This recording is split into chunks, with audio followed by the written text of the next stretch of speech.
అప్పట్లో Karunanidhi sir MGR sir జిగ్రి దోస్తులుండే. Karunanidhi తాత మాటలు పాటలు కథ అందించిన ఎన్నో సినిమాలకు ఎంజీఆర్ సార్ హీరోగా యాక్ట్ చేసిండు. ఇద్దరు కూడా రాజకీయంలోకి వచ్చిర్రు, అది కూడా ఒకటే పార్టీలా. కానీ సినిమాలు వేరు రాజకీయం వేరాయే. పురిగలవక ఎంజీఆర్ సార్ బయటకు వచ్చి సొంతంగా పార్టీ పెట్టుకుండు. అప్పటి సంటి దోస్తులు దుష్మన్లు అయినరు.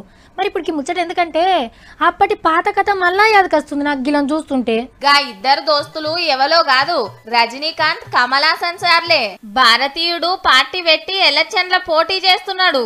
బ్యాటరీ లైట్ పట్టి అవినీతి చీకటిని చీల్చేస్తా, నాకు మా దోస్తు రోబో ఉన్నాడు, ఫుల్లుగా ఇమ్మతిస్తాడు అని చెప్పుకొచ్చిండు స్వాతిముత్యం.